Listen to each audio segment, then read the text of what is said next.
안녕하십니까. 건국대 철학과의 김도식입니다. 이번 저희 모의 논술에서 문제 인문사회 1과 인문사회 2에 관한 전체적인 출제 의도 및 채점 기준, 그리고 그 인문사회 1의 2의 1번 문제와 2번 문제를 서로 다른 선생님들께서 문제로 해설을 해드리도록 하겠습니다. 저희 인문사회 계열은 이제까지 건국대학교에서 치렀던 논술 문제와 동일하게 인문계열에서 문과대학과 그리고 정치대학이 인문사회 1에 해당하고 상경계열 즉 경제학과가 있는 그 상경대학과 경영대학이 있는 경영대학이 그 인문사회 2에 해당하게 되었습니다. 그래서 인문사회 1은 일반적인 그 논술 문제가 주로 들어가고 인문사회 2에서는 그 수리 문제, 수리 논술에 해당하는 문제가 출제가 되었습니다. 기존에 변한 것은 별로 없고요. 그러니까 사소한 변화가 두 가지가 있는데, 하나는 인문사회 1과 2에서의 1번 문제가 과거에는 별개로 출제가 되었었는데 올해는 같이 출제가 되었습니다. 즉 한 문제가 인문사회 1과 인문사회 2에 동시에 적용이 된다는 것이 이제 올해 바뀐 부분이고요. 하지만 수험생 여러분은 어차피 그 둘 중에 하나를 선택하시기 때문에 차이를 느끼시지는 못할 겁니다. 그리고 두 번째 사소한 변화는 인문사회 1의 그 1번 문제를 이제까지는 400자에서 500자의 그 원고지를 저희가 요구했었는데 올해부터는 401자에서 600자로 해서 평소보다 한 100자 정도 더 쓸 수 있게끔 그 공간을 더 늘렸다는 것이 작년과 달라진 점이라고 말씀드릴 수 있겠습니다. 전체적인 출제는 저희 건국대학교가 항상 그 일반적인 고등학교 학생들이 학교 수업을 충실히 하면 할 수 있는 그런 평범한 문제를 제출을 하면서, 그럼에도 불구하고 심도 있게 생각할 수 있는 학생들에게 좀 더 잘 쓸 수 있는 문제를 출제하였습니다. 그래서 인문사회 1의 경우에 제시문이 3개가 있는데 그중에 가는 피터 싱어라고 하는 공리주의자, 그러니까 현대의 대표적인 공리주의자인 피터 싱어라는 사람의 실천윤리학 (Practical Ethics라는 책에서 저희가 그 발췌를 했고요. 그거에 맞게끔 이제 그 제시문 2에 제시문 나에 있는 그 표는 저희가 간단하게 만든 것입니다. 어디 출처를 가지고 있지는 않고요. 그다음에 그 다에 있었던 제시문은 구비문학대계라는 그 굉장히 큰 넓은 그 곳에서 석숭의 스토리를 저희가 딴 것이라고 볼 수 있겠습니다.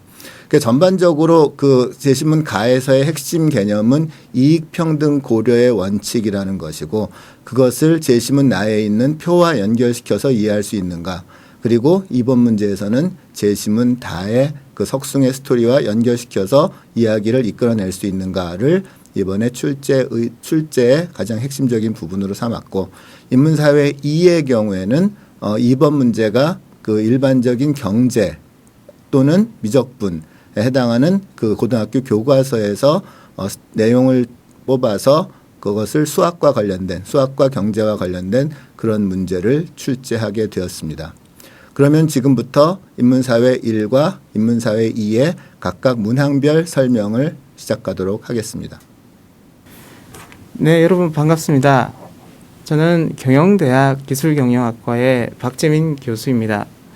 지금부터 2016학년도 건국대학교 모의논술 문제 1번에 대한 해설을 시작하겠습니다. 여러분 화면을 보아주십시오. 제시문 나는 다음과 같습니다. 우선 여기에서는 2명의 사회 구성원 A와 B가 있습니다. 이 두 구성원이 모르핀 주사약을 사용하여 얻은 효용 혹은 고통 경감의 크기를 각각 UA와 UB라고 했군요. 이때 두 사람의 효용 UA와 UB는 0보다 같거나 크다고 합니다. 그리고 사회우생의 수준 W는 효용 UA와 UB의 합이라고 설명하고 있습니다. 이때 표에는 구성원 A와 B가 각각 사용한 모르핀 주사약의 수와 사회우생의 수준을 보여주고 있는데요. 사회우생의 수준은 두 구성원 A와 B가 얻은 효용의 합으로 나타내고 있군요. 단지 두 가지 가정이 있는데요.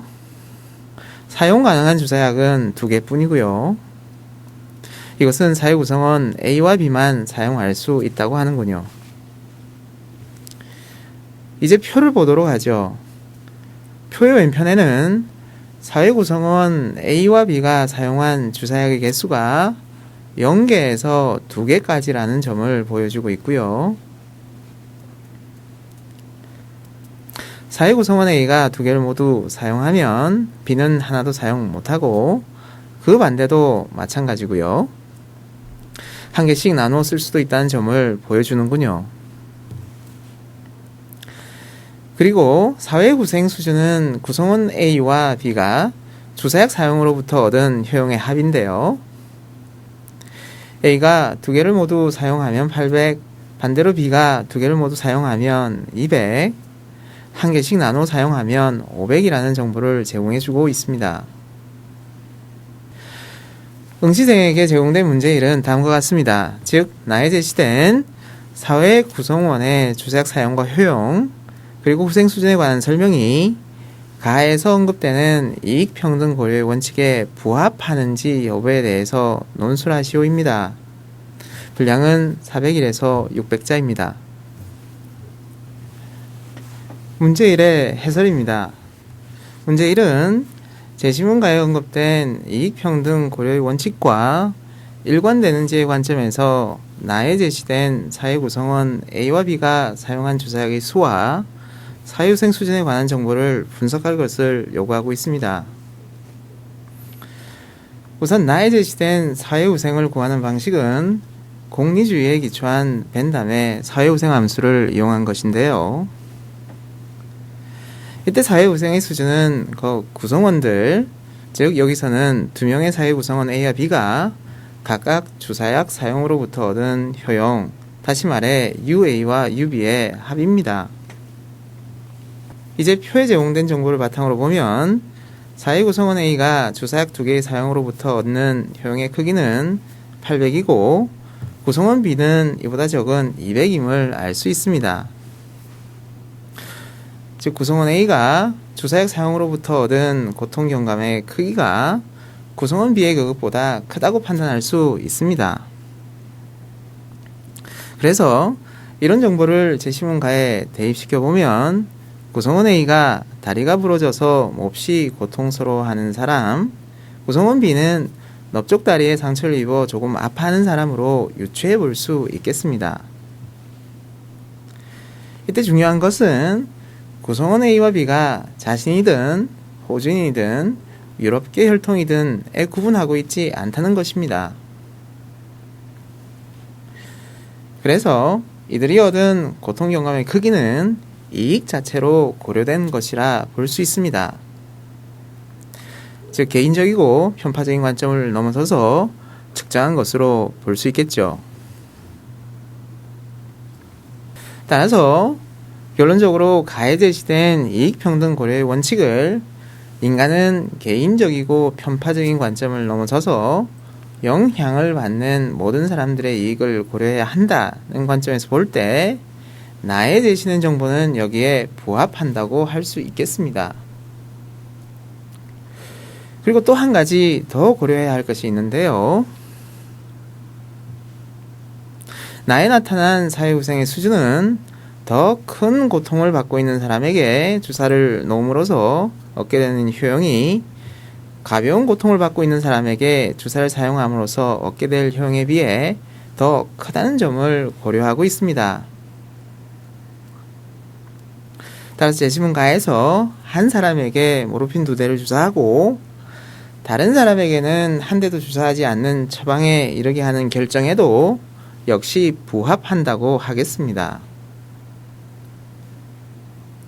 결론적으로 나에 제시된 사회구성원의 주사약 사용 개수와 개인의 효용 수준, 그리고 사회후생 수준 간의 관계에 관한 정보가 제시하는 것은 다리가 부러진 사람에게 이미 모르핀 주사를 한 대 놓았지만 가벼운 고통을 받고 있는 사람에게 주사를 한 대 놓는 것보다 그 사람에게 한 대 더 놓는 것이 더 많은 고통을 드는 것이라는 결론에 도달하게 한다고 하겠습니다.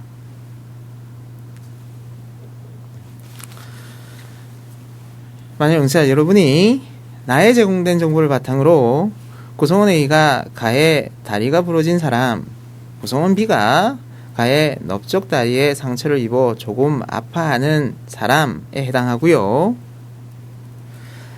따라서 구성원 A가 주사약을 사용할 때 얻게 되는 효용의 크기가 구성원 B의 그것에 비해 크다는 점을 이해하고 있으면서 동시에 제시문 나의 정보가 가에 나타난 이익 평등 고려의 원칙이 적용된 두 가지 사례, 즉 이익은 그것이 누구의 이익이든지 상관없이 동일한 이익이라는 점과 이익 평등 고려의 원칙이 모든 면에서 동등한 대우를 지시하는 것은 아니라는 점을 모두 만족시키고 있다고 답하였다면 우수한 답안이라고 하겠습니다.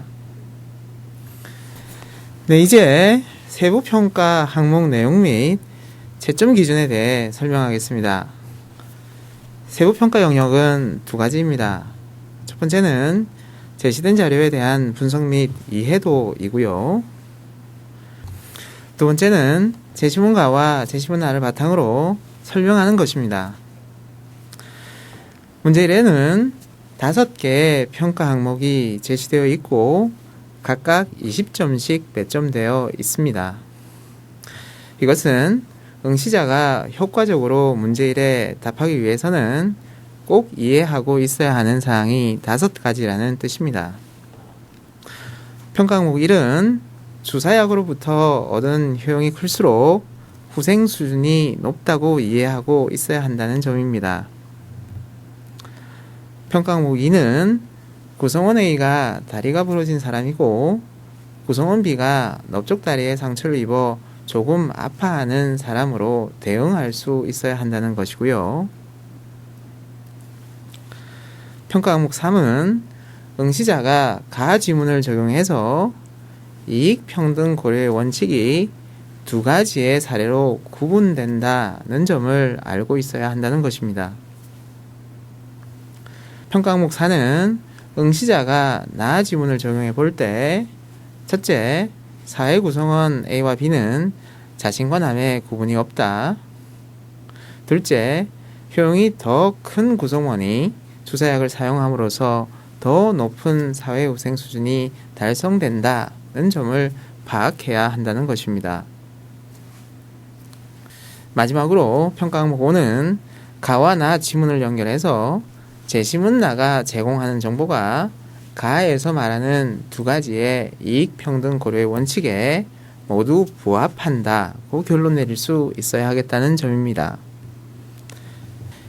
이것으로 문제 1의 해설을 마치도록 하겠습니다. 수고하셨습니다. 안녕하십니까. 저는 건국대학교 경제학과에 재직 중인 김원준 교수라고 합니다. 오늘은 2016년도 건국대학교 모의논술 인문사회2 문제 2번에 대한 설명을 드리겠습니다. 자, 화면을 보시면서 제가 설명을 드리도록 하겠습니다. 자, 일단은 제시문이 문제 이 화면과 같이 이렇게 제시가 되어 있는데요. 이 문항에서 이 제시문들이 이제 각각 이용이 되는데요. 보다 자세한 거는 그 세부 문제를 보면서 설명을 드리겠습니다. 자세한 설명에 앞서서 문제 2에 대한 출제 의도에 대해서 설명을 드리겠습니다. 본 2번 문제에서는 수학의 기본 개념을 사회과학 문제들에 활용할 능력이 있는지를 확인하는 문제들을 출제하였습니다. 구체적으로 문제 2-1은 미분 등의 개념을 활용해서 3차 함수의 절대값으로 주어진 효율성의 차이를 그래프로 그릴 수 있는가를 평가하는 문제입니다. 문제 2-2는 함수의 교점, 확률 분포, 기대값 등의 개념을 시정 균형 가격을 결정하는 문제에 적용할 수 있는가를 평가하는 문제입니다. 마지막으로 문제 2-3은 등비수열의 응용, 변화율의 개념 등을 이용하여 수요의 가격 탄력성을 계산하고 등비수열의 극한의 개념을 활용하여 그 수렴값을 결정하는 문제입니다. 자, 구체적으로 문제에 대해서 설명을 드리도록 하겠습니다. 일단 문제 2-1은 지금 보시는 바와 같이 이렇게 되어 있는데 제가 한번 읽어보겠습니다. 문제 2-1 다에 근거하여 두 기업 갑과 을의 효율성을 비교하고자 한다. 시점 t에서의 값의 효율성은 ft는 t의 3승 플러스 a 곱하기 t이며 을의 효율성은 gt는 9t제곱 플러스 18이고 시점 t 이꼴 3에서 두 기업의 효율성은 같다고 한다. 상수 a 값을 구하고 이를 이용하여 시점 t 이꼴 1에서 t 이꼴 5까지의 두 기업의 효율성의 차이 dt는 h의 절대값의 그래프를 그려라. 그래서 단 ht는 ft에서 gt를 뺀 값이다. 이렇게 정의가 되어 있는데요. 지문에서 다에 대해서 어떻게 되어 있냐면요. 다 효율적 생산은 일정량의 재화를 최소의 비용으로 생산하는 것을 말한다. 따라서 생산이 비효율적이라는 것은 일정량의 재화를 보다 적은 비용으로 생산할 수 있는 여지가 남아있다는 걸 의미한다. 따라서 효율성은 모든 경제활동에서 추구되어야 할 공통적인 가치인 동시에 목표라고 할 수 있다. 고등학교 경제교과서에 이렇게 나와 있는데요. 일단은 주어진 대로 한번 문제를 좀 설명을 드리면은 첫 번째 여기서 보면은 t 이꼴 3에서 두 기업의 효율성이 같다고 얘기를 했는데요. 그러면은 그대로 대입해 보면은 그 ft는 위에처럼 정의가 되어 있고 gt는 위에 지문처럼 이렇게 정의가 되어 있으니까 이 값을 t 대신에 3을 대입해서 해보면은 바로 이제 식 1-1에서처럼 a가 24라는 게 쉽게 나올 수가 있고요. 그래서 a 값은 여기서 1-1에서 이렇게 구하고요. 효율성의 차이라는 것이 그 HT가 FT하고 GT를 뺀 값 이렇게 나와 있으니까 그 HT를 정의를 하고요. 1-2에서처럼. 그리고 효율성을 비교하기 위해서는 이제 그 HT에 대해서 1차 미분을 해보면요.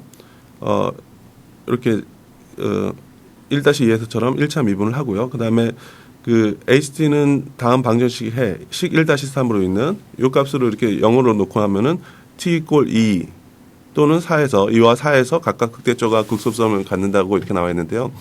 이렇게 값이 주어진 다음에 식 1-4에서처럼 각각에 대해서 이제 t라는 것이 1, 2, 3, 4, 5 이렇게 주어져 있으니까요.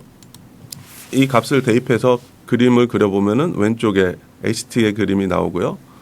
그런데 이 두 효율성의 차이를 절대값으로 표시하라고 했으니까 이것을 그 음수를 양수로 변환시키면은 그림 오른쪽에 1-5 오른쪽에서처럼 이런 그림이 나오겠습니다. 그래서 이것이 가장 최종적으로 원하는 저희가 그래프가 되겠죠. 그래서 2-1에 대한 설명은 여기서 이렇게 마치고요. 문제 2-2에 대한 설명으로 넘어가겠습니다. 어느 기업에서 생산하는 한 제품의 올해 공급곡선은 공급량 X가 0보다 큰 거에 대한 함수 G0X는 X 플러스 1이고 올해의 수요 곡선은 수요량 X가 0보다 큰 거에 대한 함수 fx는 X분의 1이다. 내년에는 공급의 증가 현상이 발생하여 공급 곡선 G0X가 5개의 공급 곡선 이렇게 주어진 이 공급 곡선 중 하나로 반드시 이동할 것으로 예상되며 수요 곡선은 변하지 않는다고 한다. 공급 곡선이 이동할 확률이 PK는 K 플러스 1분의 A. 그래서 K 값이라는 것은 여기서 1, 2, 3, 4, 5 이렇게 되어 있는데 이럴 때 지문 라와 말을 참고하여 A의 값과 내년의 시장 균형 가격의 확률 분포를 구하고 이 포를 활용해서 내년의 시장 균형 가격의 평균을 구하여라 이렇게 문제가 나와 있는데요. 일단은 지문상으로 이제 라와 말을 이렇게 보시면요. 라는 그 이산형 확률 변수 X의 확률 분포가 다음과 같을 때 EX는 이렇게 주어진 공식으로 주어져 있죠. EX를 확률 변수 X 값의 기대값 또는 평균이라고 한다. 이거는 이제 고등학교 미적분과 통계기본 교과서 이렇게 나온 거고요. 말을 보시면은 시장 가격은 수요와 공급이 일치하는 곳, 즉 수요 곡선과 공급 곡선이 만나는 곳에서 결정된다. 이 가격에서는 공급자들이 팔고자 하는 양과 수요자들이 사려는 양의 균형을 이룬다고 해서 이를 시장 균형 가격이라고 부른다. 이렇게 나와 있는데요. 지문을 일단 라를 먼저 보시면은 그냥 그 기대값이라는 것은 어떤 일이 발생했을 때 어떤 나온 결과가 있죠. 그 다음에 어떤 상황에서의 그 확률이 있죠. 그래서 각각에 나올 수 있는 값들과 확률을 그 곱해가지고 서로 이제 이렇게 평균한 것을 기대값이라고 할 수 있는 거죠. 그다음에 두 번째 같은 경우는 우리가 지금 문제에서 수요 곡선과 공급 곡선이 주어져 있으니까 균형이라는 곳에서는 이제 결국에는 공급 함수는 G로 정의가 되어 있고 수요 함수는 f로 정의되는데 이 값이 같아지니까 여기서 이제 이 서로 이 함수가 같다는 이 조건하에서 우리가 균형 가격이나 균형 수량을 조출할 수 있는 겁니다. 그래서 여기 2-2 해설을 이제 해설을 살펴보면은 일단은 수요 곡선이 fx는 x분의 1이다 이렇게 주어져 있고요. 공급 곡선은 gkx는 x-k 플러스 k분의 1 그래서 k 값은 1, 2, 3, 4, 5 이렇게 되는데요. 일단은 이 k라는 것이 무엇이냐 다양한 상황을 나타내는 거죠. 그래서 k가 1, 2, 3, 4, 5로 되어 있으니까 k가 이 1과 5 사이에 있는 값에 대해서 이 공급 곡선이 변화를 하는 거죠. 그래서 이 공급 곡선에 의해서 그 변화되는 값들이 나오겠고요. 이것은 그냥 균형이라는 것은 식 2-1에서 주어진 것처럼 fx하고 gkx가 같다는 조건에서 그대로 대입을 해보면요. 왼쪽에는 fx 함수니까 그 x분의 1이 되죠. 오른쪽은 gk가 x-k 플러스 k분의 1이라고 됐으니까 이렇게 돼 있죠. 그래서 양변을 분모가 좀 있는 것 같은데 양변을 xk로 곱해버리면은 그래서 정리를 해보면은 이런 표현으로 될 수가 있겠고요. 그래서 요거를 풀면은 x는 k 그 다음에 마이너스 k분의 1 이렇게 나오는데요. k 값이라는 것이 1, 2, 3, 4, 5 이렇게 5개이기 때문에 그 다음에 조건에서는 이 수량이라는 것이 x가 0보다 크다고 했으니까 이 해라는 것은 이 x는 k다 이게 해가 되는 거죠. 그래서 여기서 이제 시장 균형 가격이 결정되고 이 값이라는 것은 결국은 fk는 gk는 결국에는 이제 k분의 1이라는 거죠. 그다음에 여기서 이제 확률이라는 거는 모든 일어날 수 있는 가능성의 그 확률의 합은 항상 1이기 때문에 확률이라는 것이 여기 주어진 것처럼 pk는 k 플러스 1분의 a라고 이렇게 돼 있기 때문에 k 값이 1일 때, 2일 때, 3일 때, 4일 때, 5일 때 이렇게 대입을 해서 이 확률을 다 더해버리면은 1이 되니까 여기서 a 값은 87분의 60 또는 29분의 20이라고 이렇게 계산이 될 수 있는 거죠. 자, 이렇게 해서 a라는 값을 우선 구하고요. 그리고 이제 다양한 시장 상황, 그러니까 다시 말씀드리면 k가 1에서 5까지 변하는 상황에서 과연 그러면 x라는 값하고 이 x가 일어날 확률의 값이 어떻게 되느냐 이렇게 보면은 x라는 것이 아까 이렇게 식 2-1에서 이 함수라는 것이 이렇게 주어져 있기 때문에 k가 1일 경우는 x는 1이고 그 다음에 k가 2일 경우는 2분의 1이고 3일 때는 3분의 1이고 이렇게 하고요. 각각의 확률에 대해서는 이 값을 k가 1일 때, 2일 때, 3일 때, 5일 때 이렇게 대입을 해보면은 각각이 이렇게 나오는 거죠. 그래서 이 x라는 게 나오고 이 x가 발생할 수 있는 확률에 대해서 이렇게 나오면은 이 서로 곱해서 더해버리면은 이것이 기대값이 되는 거죠. 그래서 식 2-5와 것처럼 이 기대값은 87분의 50으로 이렇게 나오게 됩니다. 마지막으로 문제 2-3에 대해서 살펴보겠습니다. 어떤 제품의 n년도 가격과 수요량은 각각 AN과 BN이고 AN과 BN은 각각 AN 플러스 1은 X 곱하기 AN 마이너스 X 플러스 1과 BN 플러스 1은 Y 곱하기 BN을 만족한다고 한다. 이 제품의 가격과 수요량이 n년도에서 n 플러스 1년도로 변할 때 이 제품의 수요의 탄력성을 CN이라고 하자. 발을 참고하여 CN을 X, Y, N의 함수로 나타내고 CN의 극한값, 즉 N이 무한대로 갈 때 CN의 값은 어떻게 되는지 이 극한값이 존재하기 위한 X의 범위와 이때의 극한값을 X와 Y로 표현하라. 단 A1은 2이고 B1은 0이 아니며 X는 0보다 크고 X는 1이 아니며 Y는 1보다 크다 이렇게 되어 있는데요. 일단은 이 문제에서 보면은 그 학생들이 좀 낯선 용어가 있을 수가 있는데요. 뭐 탄력성이라든지. 그래서 이것을 이제 그 지문 바에서 좀 친절하게 설명을 드렸었는데요. 그래서 지문 바를 읽어드리면은 가격이 변함에 따라 수요량이 얼마나 민감하게 변하는가를 측정하기 위한 지표가 바로 수요의 가격 탄력성이다. 수요의 가격 탄력성은 가격이 변하는 비율에 비해서 수요량이 변하는 비율이 얼마나 되는가를 나타내는 지표이며 다음과 같이 정의된다. 그래서 수요의 가격 탄력성은 가격의 변화율분의 수요량의 변화율. 그래서 변화율 같은 경우도 혹시 익숙지 못한 학생들이 있을 수가 있어서 친절하게 가격의 변화율이라는 것은 변화 전 가격에서 분모의 변화 전 가격이 있고요. 그다음에 분자의 변화 후 가격 빼기 변화 전 가격 이렇게 해서 공식은 이렇게 주어져 있습니다. 그래서 이거는 고등학교 경제국가에서 나와 있는 지문이고요. 그래서 이 정보를 이용해서 우리가 극한값이 되든지 어떤 그 탄력성을 구하고자 하는 거죠.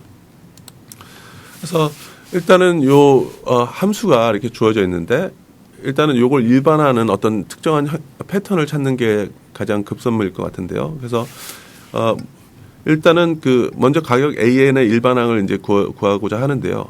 이제 문제에서는 AN 플러스 1은 X 곱하기 AN 마이너스 X 플러스 1이라고 되어 있는데요. 요거를 이제 1이라는 것을 왼쪽으로 좀 넘기고요.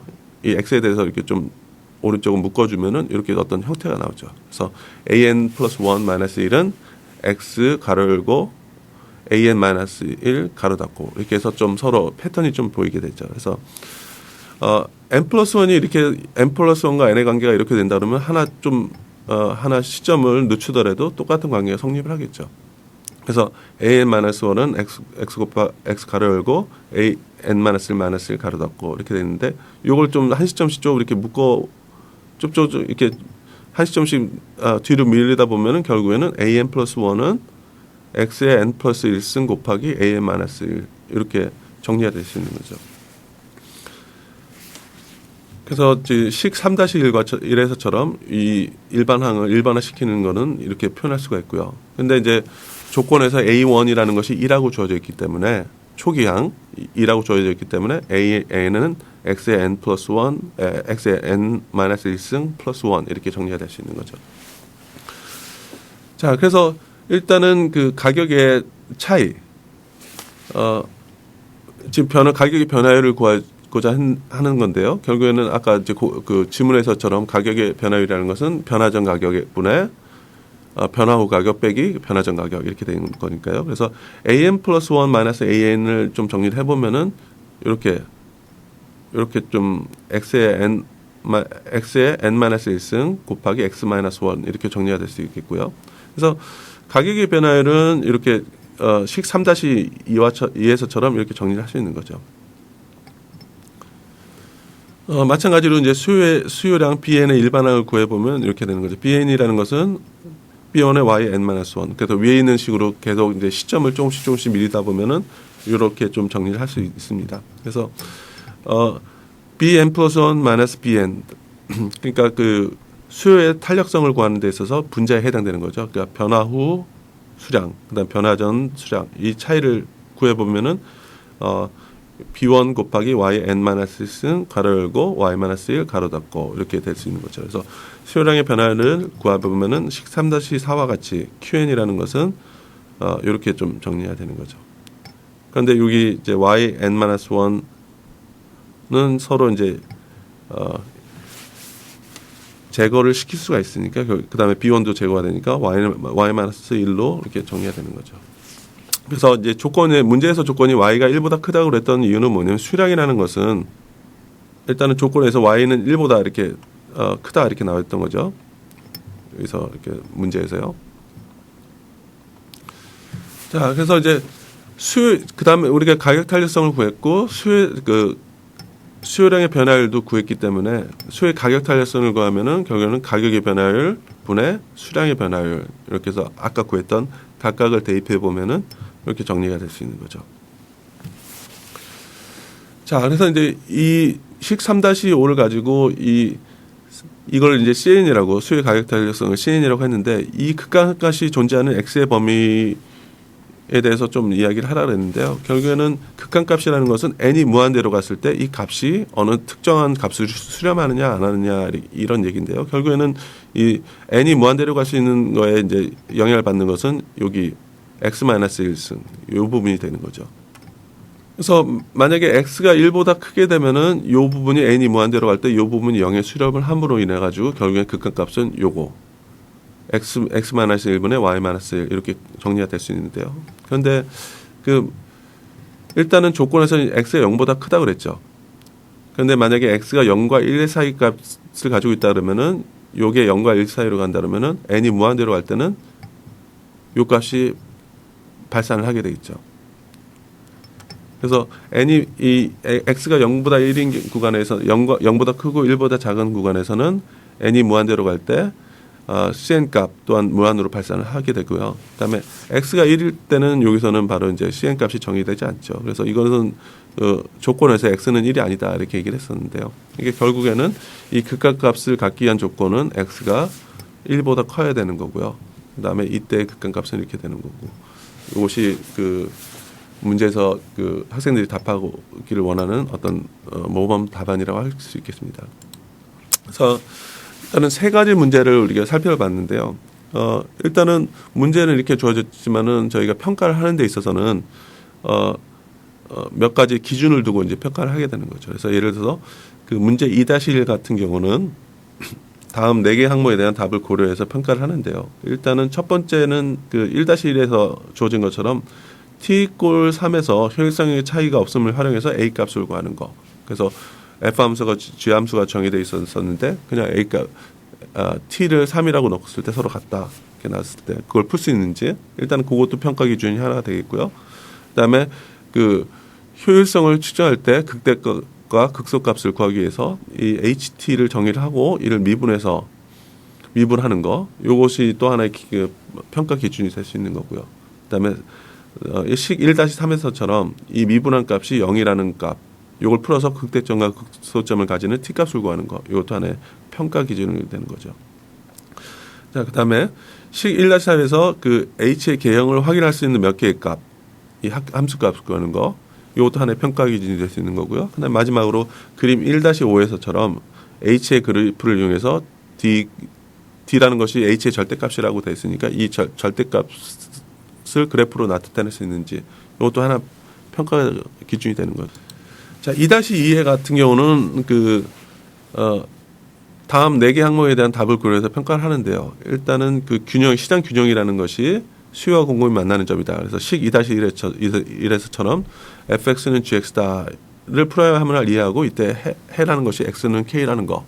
이걸 답하는 거고요. 그다음에 두 번째는 그 식 2- 시장 균형이 x = k에서 발생함을 이해하고 이때 시장 균형 가격 fk는 k분의 1 요거임을 이제 보여주는 거예요. 그다음에 세 번째 기준은 식 2-3에서처럼 확률의 합이 1임을 고려해서 a 값을 구하는 거. 그다음에 표 2-4에 이렇게 주어진 확률 pk는 k 플러스 1분의 a라는 것을 이용해서 시장 균형 가격의 확률 분포를 도시하는 거. 그다음에 마지막으로 시장 균형 가격의 기대값을 구하는 거. 마지막으로 문제 2-3에서는 6가지 항목에 대한 답을 고려해서 평가를 합니다. 그래서 일단은 첫 번째에서는 그 식 3-1에서처럼 가격 AN의 일반항을 구하는 거. 그다음에 식 3-2에서 가격 AN의 변화율 PN을 구하는 거. 그다음에 식 3-3에서 수요량의 일반항을 구하는 거. 그다음에 식 3-4에서 수요량 BN의 변화율을 구하는 거, QN을 구하는 거. 그다음에 식 3-5에서 수요의 가격 탄력성 CN을 구하는 거. 그다음에 마지막으로 결론 3-6에서 CN이라는 것이 결국에는 이제 그 N이라는 것이 무한대로 갔을 때 영향받는 것은 그 X분의 1에 N-1 요거의 함수임을 활용해서 두 가지 경우로 나눠서 결론을 유도하는 거니까 0과 1 사이일 경우는 값이 발산하니까 CN이 정의되지 그러니까 CN의 어떤 수렴값을 구할 수가 없다는 거. 그다음 아까 봤듯이 X가 1일 경우에만 이 부분이 그 X분의 1의 N-1승이 이게 N이 무한대로 갈 때 0으로 수렴해서 어떤 CN이라는 것이 수렴값을 갖는다. 이걸 구분해서 좀 설명하는 거. 이것이 또 마지막 평가 항목이 되겠습니다. 이상으로 2016년도 건국대학교 모의논술 인문사회계 2 문제 2번에 대한 해설을 마치겠습니다. 네, 감사합니다.